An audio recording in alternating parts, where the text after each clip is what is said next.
What's up, guys? Welcome to another episode of NGR's Nindy Showcase. Joining me, as always, is Eddie V, Edward Varnell. Hello, everybody. And joining us, the wise Wisconsinite, Jesse Douglas. Hey, Jesse. Hey, what's up?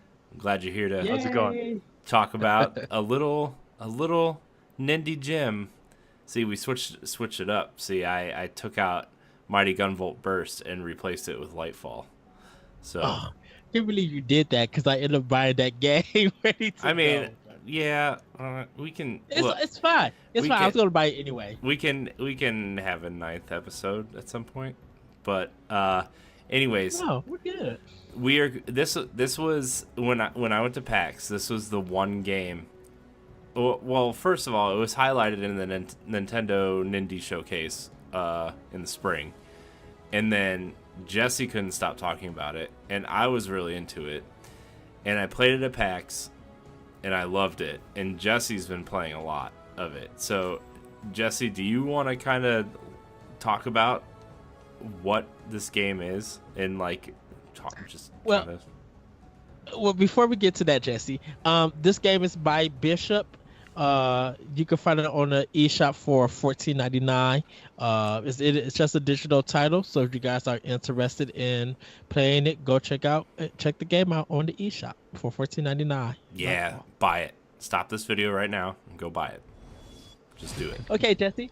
What I'll do, because I'll be honest, I paid attention somewhat to like the story stuff that's kind of given to you throughout, but for the sake of not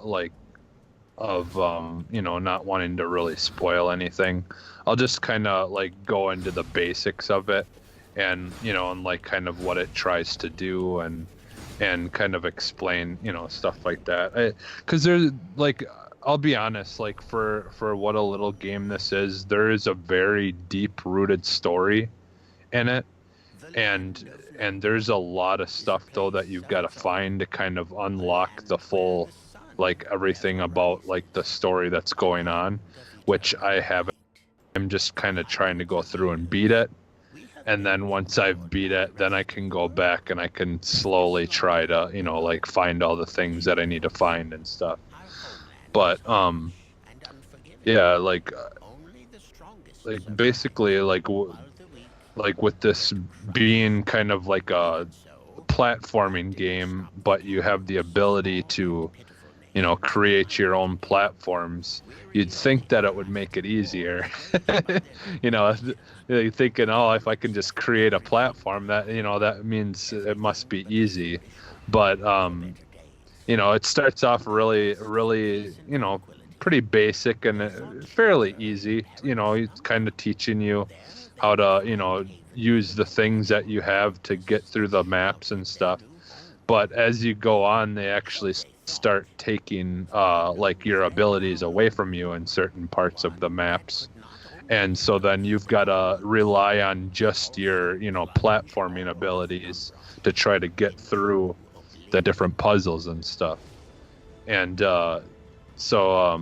like basically, like as you're going through the maps, there's little kind of key things that you want to try to collect, and then it takes you to this other room, basically, that like each checkpoint has this kind of like a beacon thing, and it gives you the option to go into this like weird kind of room thing. And as you collect these special, like they're usually like, it looks like a yellow crystals almost, and then you walk by them, and then you hold Y, and then you'll kind of like all these crystals kind of form into this little like gem thing that floats along with you as you're going through the map. And the only way that you'll retain that information from the crystals is if you actually make it to a checkpoint with those. And then what that does is then once you go into that little like weird room that exists through the checkpoint, you have these like wheels that almost look like a wooden wheel on like a like a buggy or whatever, a horse buggy. and you got to use your brick thing to kind of turn it. And then there's the little yellow things that you collect are kind of on those wheels, and as you turn it, you can go to the different ones that tell you like a deeper part of the storyline that's trying to be told. And so it's very, very story driven, and which I liked, because I liked the fact of them kind of pushing you to collect things like, like we've talked about, like Rayman Legends or like Super Meat Boy Forever and things like that in the past. And like, you have things that you collect, but in those games, it's mostly just for, bragging rights.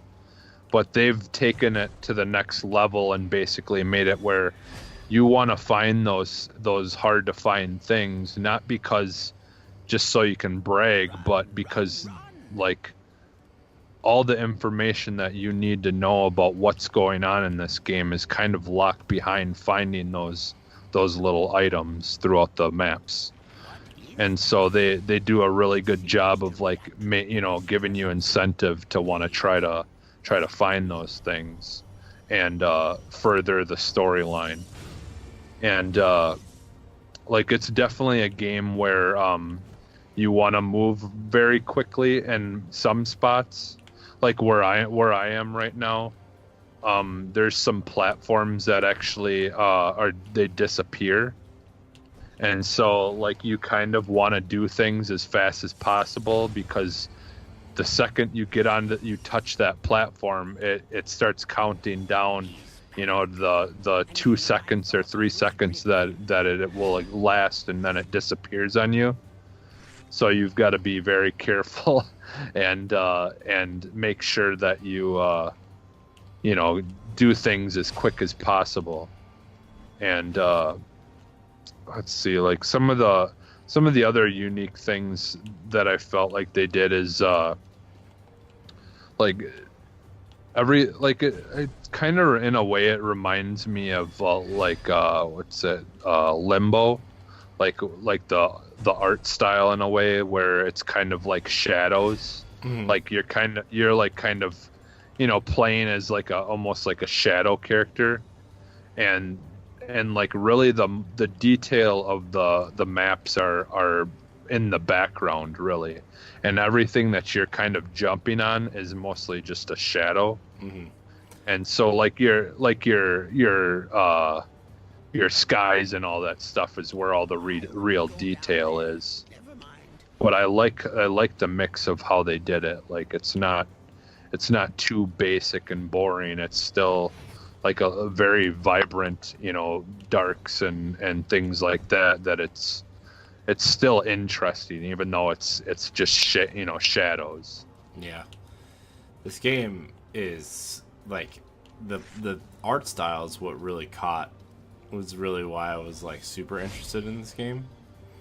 Yeah, like you said, just because like the purples and the blues and stuff, and then like having the shadow in front of all that is just like, oh, I mean, if you're watching this, like you can see it,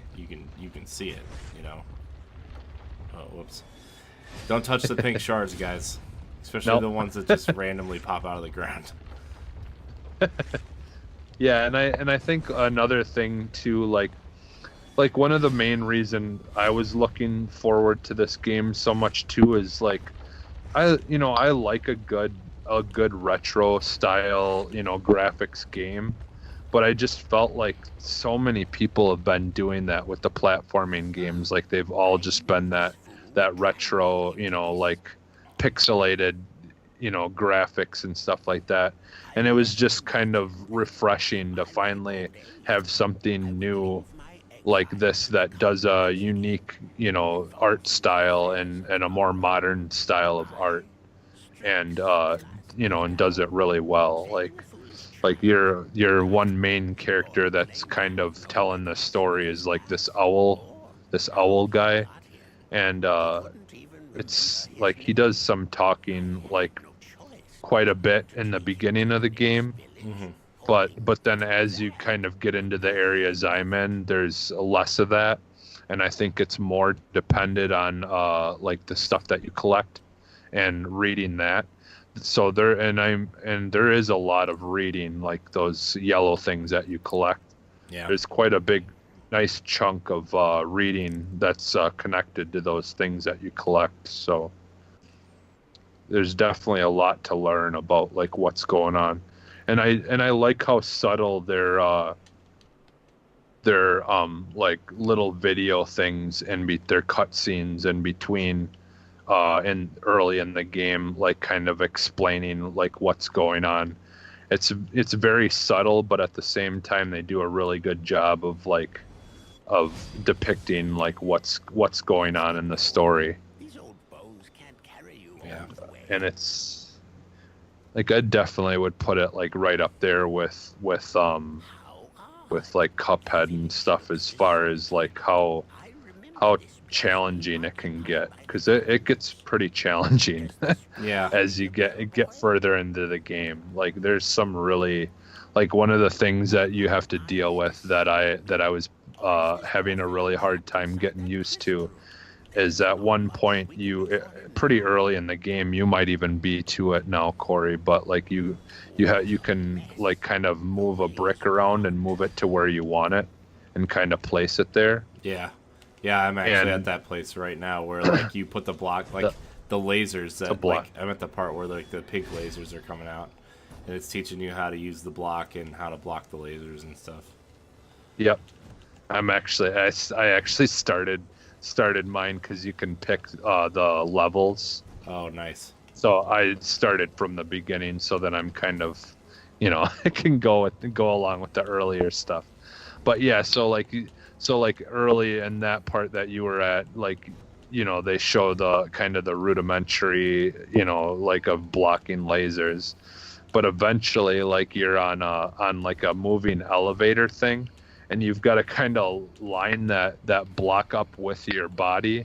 So then as the elevator is moving through the laser beams, it's blocking them from hitting you. Yeah. But like the block is just big enough that you've got to have it lined up just right, or otherwise that laser will hit you you and kill you. Yeah. Kill you really easily. Yeah. And so like stuff like that makes it really challenging, just because it's not like you're not used to like having to do something like that where you're having to block stuff as you're like moving a brick. Like it's just not something that you normally have to worry about doing in games. So they've done a really good job of kind of taking things and doing stuff that's kind of unique that like challenges you in a way that you maybe haven't been challenged before. Yeah. So yeah, I like this game. Like there's a reason why I like this game more than something like Celeste, which I was actually really high on earlier this year. But like for me, Celeste got really frustrating because like sometimes you felt like the game was kind of screwing you over, where like what I played of this game, at least at PAX, like it felt like if I messed up, it was my fault, and that's what I like about it, is like, whoa, what happened? Oh, I'm right there. Okay. And it just kind of feels like, it just feels so good to play because it feels so fluid and so just the platforming feels precise despite like how fast you're moving, and it kind of gives you this little floaty feeling at a time, but it's still like precise controls. And like I said on during our PAX episode, is like if I want Sega to look at Bishop games and say, hey, we're gonna, like, if we want Sonic to be relevant in a 2D space, like this is the game we need to look at. Yeah, that would be interesting, seeing them do like move Sonic into a new style of still getting that kind of that same idea across. Yeah. And yeah, like you said, I definitely could see that like the mechanics in this game like being in something like Sonic. Yeah, and just like, not even like some of the mechanics, but just like, dang it, I'm at a. It's hard to play this game and talk at the same time. Yeah, it is. It's just like I I just think like the way your character moves. I wish I remembered. I looked up the name of the character before we started, and I forget what, because I'm great with Yeah, names, but yeah, I'm the worst at remembering things too. but like, whoops, Y. Okay, I'm playing Switch now. I gotta remember that the Y button is different. Um. Oh no. Oh, Well, no. let me just give my kind of quick opinion about it. I am loving the game. I do agree that Sega would do a good job looking at this game. Um, what I like about it is that it's easy, and it feels easy as in like the jumping and the timing is easier. Yeah. And maybe that's because I'm playing, I'm still early in the stage. But it's just like if you do mess up, you just time something wrong. And yeah, you'll have to redo that. You'll have to redo that part again. But you'll get used to it because they didn't really. You just gotta look and just be like, okay, I just need to time this. I gotta make sure that I land on this, and it cuts down on all the replay. Um, about this game. The graphics, definitely with the way that they use the shadow, and the way they use the pinks and the yellows in this game, like everything about it complements each other, and it works very well in that sense. For a game of this nature, having everything complement, is something. Oh, dang that! I fell in the water. Every time I start talking, I die. So. um, I mean, just looking at it, knowing that the pink is not good, the yellow is kind of safe, in a sense, but you still want to like take precaution in it. You still feel like, man, just the way that it looks is like they looked at Inside and they looked at Limbo, and they kind of made it where it's very intricate. Like dang it, messed up. It's very intricate, and it's more expressive in a term of, instead of just using shadows, we'll use a design that moves, that looks good, and we'll add some color to it to give it a little bit of life to it. Now, seeing Sega making a game like this, we when we play a Sonic game, we pretty much want speed. So, what Sonic would kind of have to do in my case is like they can't put no obstacles on it, in a sense, where you have to jump around and kind of dodge things. Yeah, well, I mean, would like, when I was comparing it to Sonic, I don't mean to interrupt you, Ed, I'm sorry, but, No, like, I was meaning, like, the way it feels to move and how it encourages verticality, exploration and verticality, and, like, still emphasizing speed. Well, that's the thing. People come for the Sonic games. I definitely come to Sonic games for the speed. Like when he's running and going through platforms and going through upside downs and stuff. Like if I don't have to deal with enemies and just collect coins and stuff, I love that. I love that feeling.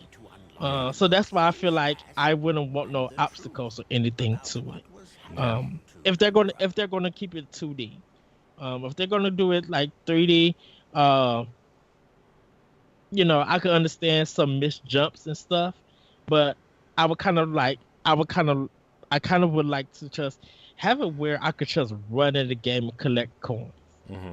and or be like, hey, if you want to create your own level, whether it's 2D or 3D, like look at the tools from Lightfall and incorporate that, Yeah. because it feels a little bit like Strider in a sense.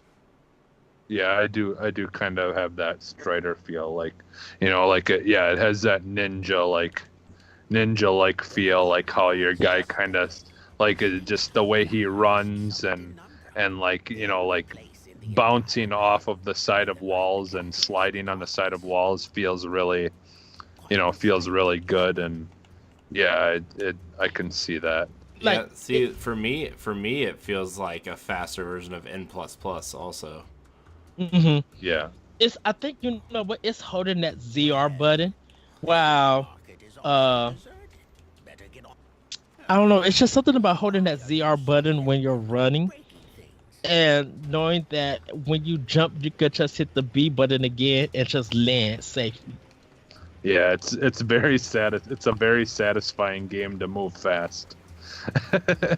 Like you'll start off in the beginning, being kind of safe, but then I like, now that I'm like kind of used to stuff, I Mhm. basically that RZ button is held down the whole time I'm playing.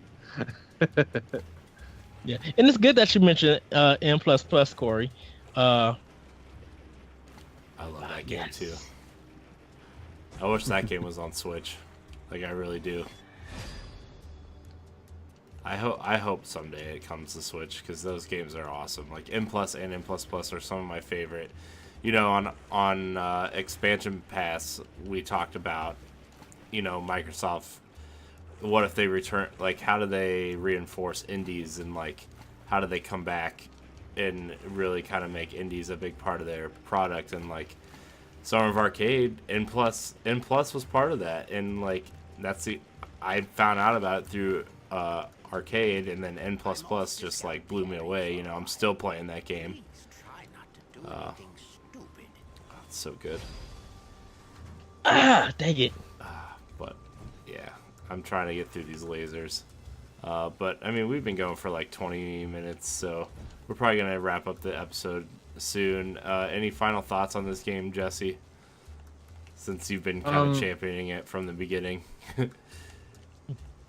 Well, I definitely like the one thing that I have to say, like, because like I've been watching like there was a video footage of it like that had first come out with the guy, and I don't know if you ever did get a chance to watch that. I don't know if it was the same guy that was there when you were at PAX that's doing that video about it, like with the gameplay. But like it really like when I started playing it, like, and as I got deeper into the game, like I was just getting more and more impressed with like what they did to this game, and like I think it's better than what I was expecting, to be honest.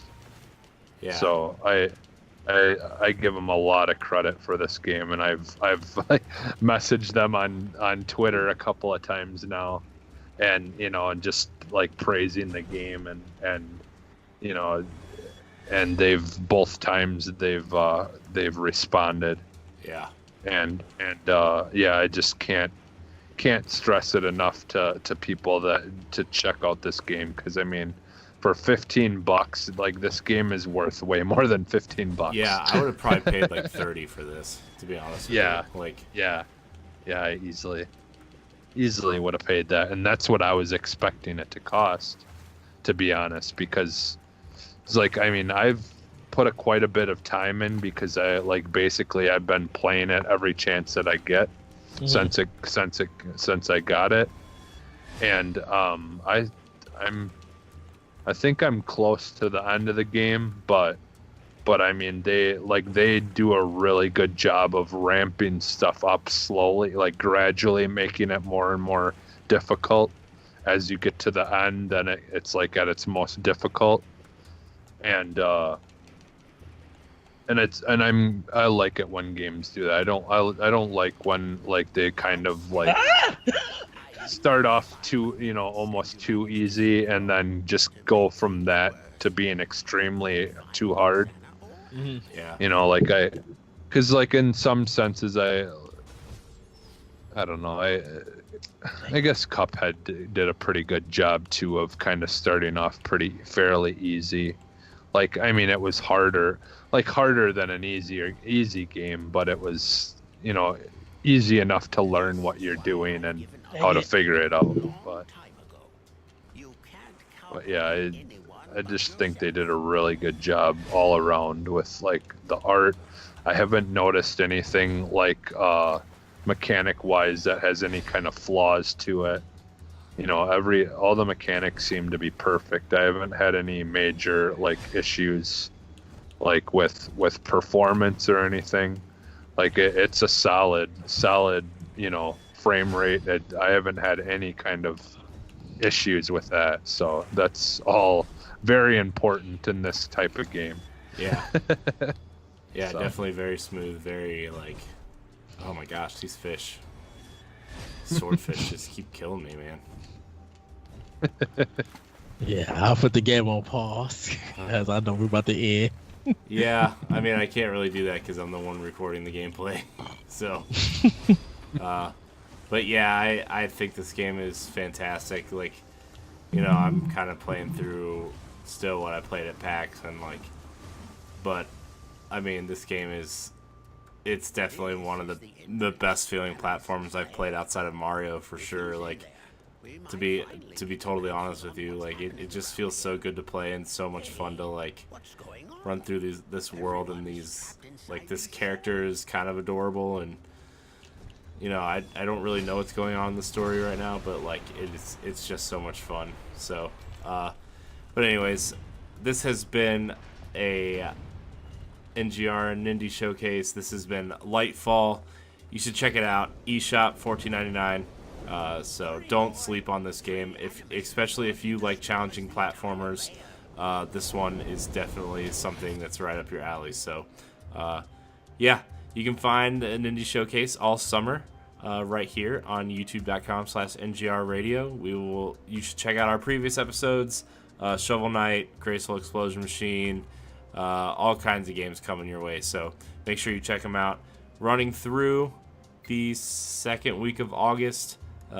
So yeah, Saturdays at 10 a.m. here on youtube.com/NGR Radio. Check out Pod and Play Season 2. Check out Squad Goals and Royale with Cheese and Trophy Hunters and all of our podcasts here on the network. Like, subscribe, and share. Thanks, Jesse, for joining us on the Lightfall episode. We've been waiting to do this episode until you were able to come on. So yeah. Yeah, and I was looking forward to talking about it. So yeah. So thank you guys so much for watching, and until next week, check out them Nindies. Bye, everybody. Bye.